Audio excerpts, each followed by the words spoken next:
ඔබට අද රුපියල් ලක්ෂ 50ක් ලැබුණා කියලා හිතන්න. ඔබ මොකද කරන්නේ? අලුත් වාහනයක් ගන්නවද? ලස්සන ගෙයක් හදනවද?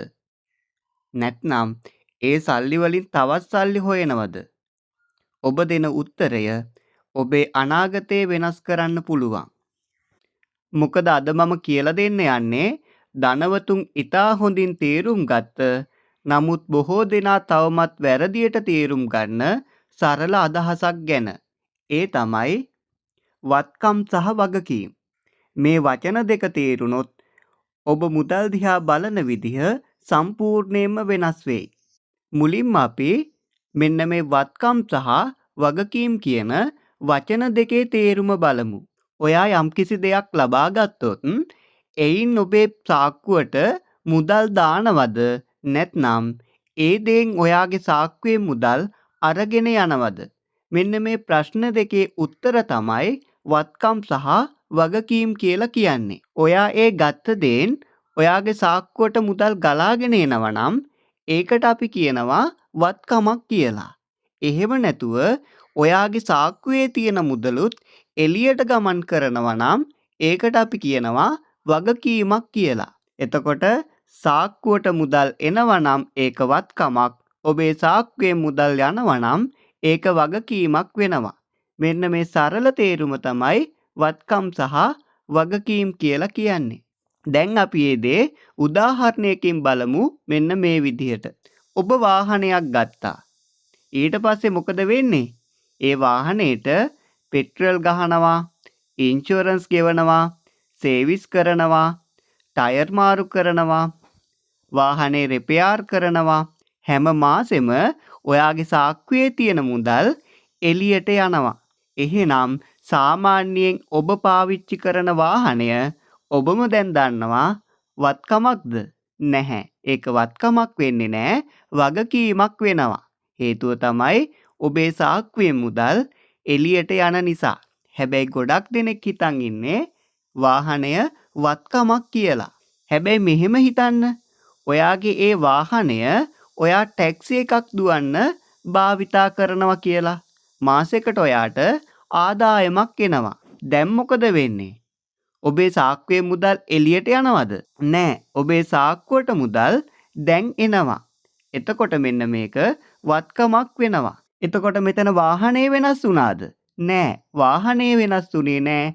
මුදල් ගලා යන දිශාව විතරයි වෙනස් වුණේ. අපි හිතමු ගෙයක් ගැන. බොහෝ දෙනා කියනවා මගේ ගෙදර තමයි මගේ ලොකුම වත්කම කියලා. හැබැයි පොඩ්ඩක් හිතමු ඔබ ඒ ගෙදර ජීවත් වෙනවා කියලා. ඔයා මෙන්න මේ ගේ හදන්න ණයක් අරගෙන තියෙනවා. ණයක් අරන් තියෙනවා නම් මාසෙන් මාසෙට ලෝන් එක ගෙවන්න වෙනවා. ඒ වගේම විදුලි බිල් ගෙවන්න එනවා. ජල බිල් ගෙවනවා. නඩත්තු කරනවා. ගෙදර ඔබට මුදල් ගෙනෙනවද?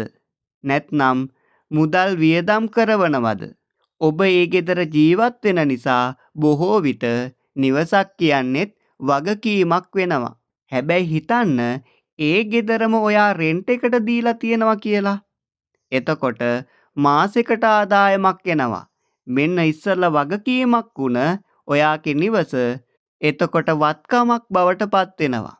දැන් අපි බලමු හැමෝම ගාව තියෙන ජංගම දුරකථනය වත්කමක්ද වගකීමක්ද කියලා. අපි හිතමු ඔබ ගාව රුපියල් ලක්ෂයක් වටිනා ජංගම දුරකථනයක් තියෙනවා කියලා. ඒ ෆෝන් එක ඔබට මුදල් උපයලා දෙනවද? සාමාන්‍යයෙන් ඔබට ෆෝන් එක මුදල් උපයලා දෙන්නේ නැහැ. ඒ නිසා බොහෝ දෙනාට ෆෝන් එක වගකීමක් වෙනවා. හැබැයි ඔබ හිතන්න ඔබ මෙන්න මේ ෆෝන් එකෙන් YouTube වීඩියෝ හදනවා. ඔන්ලයින් බිස්නස් කරනවා.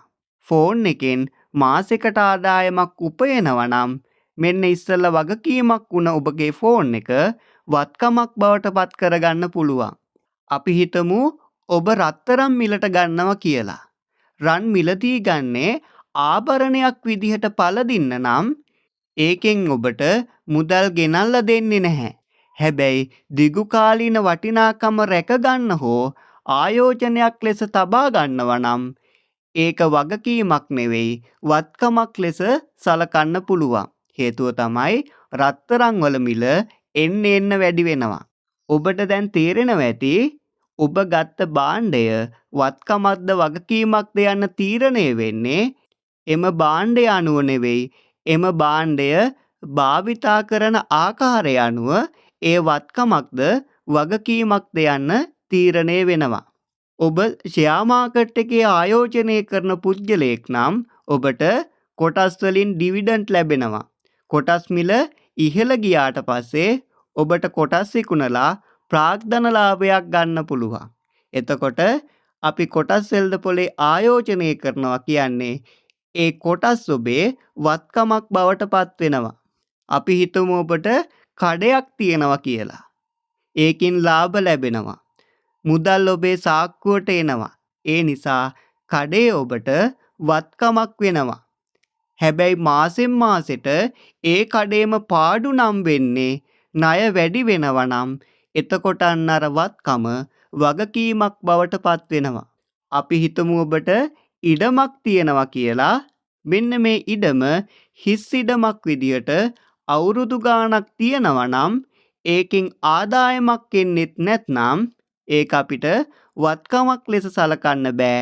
හැබැයි වටිනාකම් වැඩිවීම හෝ වගා කිරීම කුලියට දීම වගේ ක්‍රමයකින් ආදායමක් ලැබෙනවා නම් ඒ ඉඩම වත්කමක් බවට පත් වෙනවා. ඔබට එතකොට දැන් තේරෙනවා ඇති ගෙයක් වත්කමක්ද ෆෝන් එකක් වගකීමක්ද ඔබගේ වාහනේ වත්කමක්ද ඒකට එකම උත්තරයක් නැහැ කියන එක. ඒකෙදි තියෙන්නේ එකම ප්‍රශ්නයක් විතරයි. මේ දේ මගේ සාක්කුවට මුදල් දානවද නැත්නම් මගේ සාක්කුවේ මුදල් අරගෙන යනවද?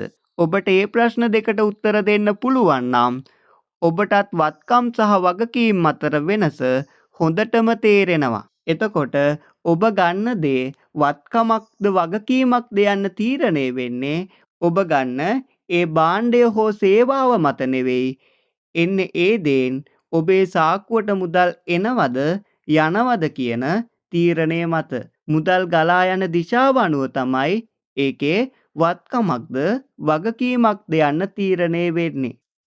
ඔබ බලන්න දැන් ඔබ වත්කම් කියලා හිතන් හිටපු දේවල් ඇත්තටම වත්කම්ද කියලා. ඒවා වගකීම් නම් ඒවා වත්කම් බවට හරව ගන්න පුළුවන්ද කියලා ඔබ බලන්න. එහෙම ඔබට හරව ගන්න පුළුවන් වුණොත් එහෙම ඔබ වෙනුවෙන් එන්න ඒ දේවල් වැඩ කරන තත්වයකටපත් වෙලා ඔබට මුදල් ගෙනල්ලා දෙන්න පටන් ගනීවි. ඔබ දැන්ම කොලයක් අරගෙන ලැයිස්තුගත කරන්න ඔබ ළඟ තියෙන වත්කම් මොනාද වගකීම් මොනාද කියලා. එම වත්කම් තවදුරටත් මුදල් ඊටත් වඩා උපයා ගන්න පුළුවන් තත්වයකට පත් කරන්නේ කොහොමද කියලා කල්පනා කරන්න. ඊට පස්සේ ඔබ ගාව තියෙන වගකීම් ටික වත්කම් බවට පත් කරගන්න පුළුවන්ද කියලා බලන්න. එහෙම පත් කරගන්න පුළුවන් වුණොත් එහෙම ඔබට ඊටාත්ම ඉක්මනින් මූල්‍ය ගමන ස්ථාවර කරගන්න පුළුවන් වේවි. අපිට ලංකාව තුල රුපියල් 5000කින් උනත් වත්කම් ගොඩනගන්න පටන් ගන්න පුළුවන්. ඒ කොහොමද කියන දේ අපි ඊළඟ වීඩියෝ එකකදී සවිස්තරාත්මකව සාකච්ඡා කරමු.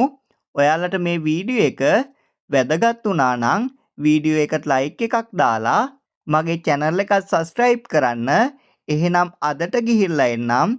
සුබ දවසක් වේවා.